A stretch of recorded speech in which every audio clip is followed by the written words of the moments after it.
चाहता, मौत से हर कोई बचना चाहता है, हर कोई बचना चाहता है।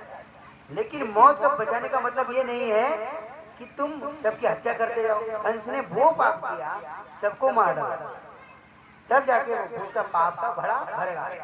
अगर आपका कोई घड़ा फूटता है तो समझ लीजिए पाप का घड़ा तभी फूटता है जब पूरा पाप भर जाता है। एक शराबी व्यक्ति मुझे मिला तो मैंने उसको बोला, तेरा पाप का घड़ा आधा हो चुका है, आधा हो चुका है, फूटने से पहले बचा ले अपने आप।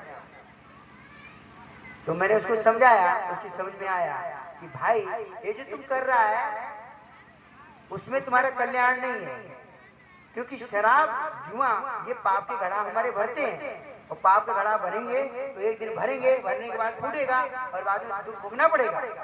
इसलिए पाप का घड़ा ना भरे, पुण्य का घड़ा भरो, और वो छलकेगा तो तुम्हारा पुण्य बढ़ेगा।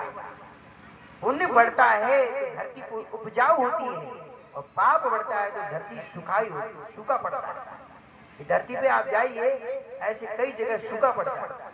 हम स्वयं गए महाराज की भूमि पर, बहुत जबरदस्त सूखा पड़ा था, और वहां पर एक भक्त गया, बोला गुरु जी आप चलो। कई ये प्रसंग बताने की बात आवश्यकता नहीं है, लेकिन ये प्रसंग हम स्वयं भगवान के चरणों में बैठ के कहते हैं, हे नाथ आपका क्या प्रेम है। और हम गए तो बोला गुरु जी आप भूखे प्यासे रहते, बड़ी तपस्या करते हो, शायद हमारे पर। और गए 3 दिन के बाद हम जैसे घूम के आए, 3 दिन के बाद बहुत बारिश हुई। ऐसा होता है। देखो हम कुछ नहीं है, हम तो दीन है, सेवक है भगवान के, तुच्छ सेवक है, अपने को मानते हैं, लेकिन भगवान की नजर में है। ये हमको एहसास हो चुका है कि हम भगवान की नजर में कुछ थोड़ा बहुत है। तो हम आप अगर ऐसा करोगे तो आपको भी एहसास होगा। अब कैसे आपको एहसास कैसे होगा? जब आप ऐसे कर्म करो, कर्म पर विश्वास करिए। देखिए पितामह भीष्म ने कहा इस प्रसंग में, आज हम पितामह भीष्म की और कुंती महारानी की स्तुति लाने वाले थे, वहां पर रखी है नीचे कुंती माता की स्तुति रखी है। कुंती माँ की स्तुति लेके आई है, बहुत अच्छा है। तो पितामह भीष्म ने कहा कि 7 पीढ़ियों तक मैंने पाप नहीं किया, 7 जन्म मतलब 7 जन्म। अब मैंने कौन सा पाप किया तो मेरी ऐसी दशा है।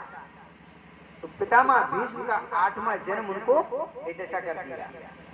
अब आप विचार करिए हम लोग कितना पाप करते हैं। 8वें जन्म का पितामह भीष्म को भोगना पड़ा, और हम इस जन्म में कितने पाप करते पता नहीं, कितने जन्म पाप, तो हमें भोगना नहीं पड़ेगा। इसलिए हमारा निवेदन है, पुण्य करते समय सोचिए मत, पाप करते समय हर पर सोचिए कि आपसे पाप क्या हो रहा है। कान से वो सुनिए जो परमात्मा ने कहा, और जो भगवान नहीं चाहते वो सुनने से एक कानों का अपमान होता है। तो भगवान इसीलिए हमको कष्ट देते हैं। संसार में कहते हैं कि भगवान हमें कष्ट देते हैं, हम अपने कर्म के भोगी। हम कर्म कैसे करते हैं? तो भगवान ने कहा तुम्हारा पुण्य देवकी वसुदेव कि जो तुम मुझे देख रहे हो, नहीं तो मुझे ब्रह्मा जी शिव जी जैसे देवता भी देखने के लिए पहले अपॉइंटमेंट लेते हैं। आपने कहा, आपको ये बात मालूम है, ब्रह्मा जी को आने से पहले ब्रह्मा जी पहले भगवान से आज्ञा लेते, हे प्रभु हम आपके पास आना चाहते हैं, दर्शन होंगे। शिव जी को अगर दर्शन करना होता तो ऐसे ही कैलाश होकर सीधे चले गए, नहीं, पहले उनका सब संवाद होता है। केवल एक ही है जो है विष्णु के भक्त। जैसे 4 कुमार गए, आपको प्रश्न मालूम है ना, 4 कुमार गए, द्वारपाल ने उनको रोक दिया, बोले भक्त और भगवान के बीच में तुम कैसे आ गए? जाओ, तुम भक्त और भगवान के बीच में आए हो, तुम यहाँ रहने लायक नहीं वैकुंठ में, जाओ राक्षस बन जाओ। केवल एक ही है जो भगवान के भक्त हैं, जो भगवान का नाम लेते, उनको कोई रोक नहीं सकता। और भगवान ने उनके लिए क्षमा प्रार्थना की। कुमार से कहा मैं इसका अपराधी हूं कि आपको तकलीफ हुई, ये भगवान का स्वभाव है।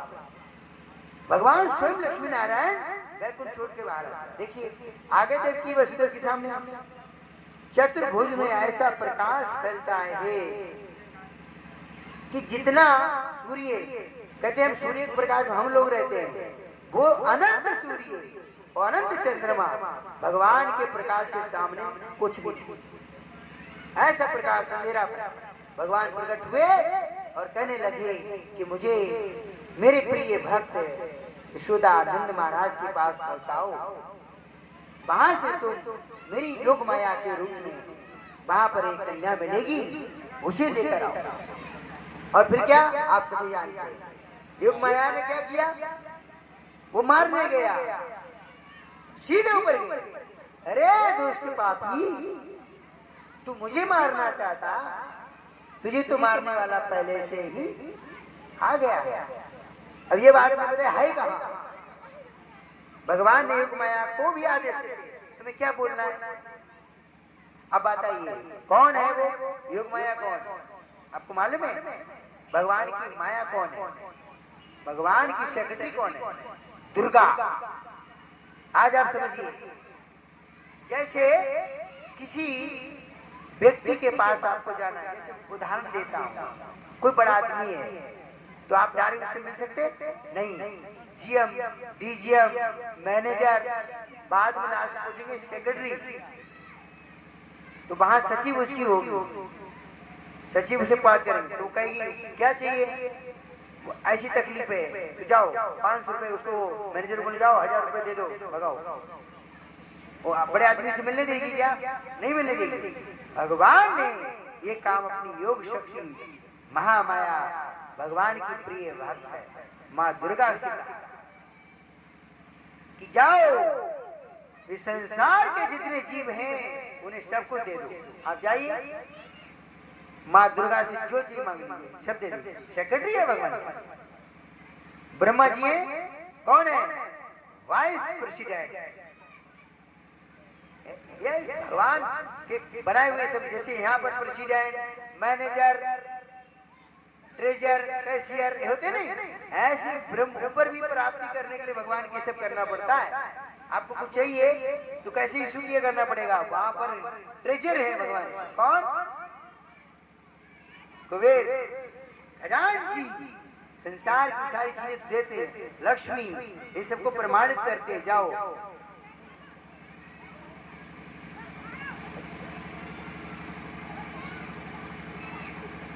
कल आपको पितामह भीष्म स्तुति, महारानी कुंती की स्तुति हम देंगे।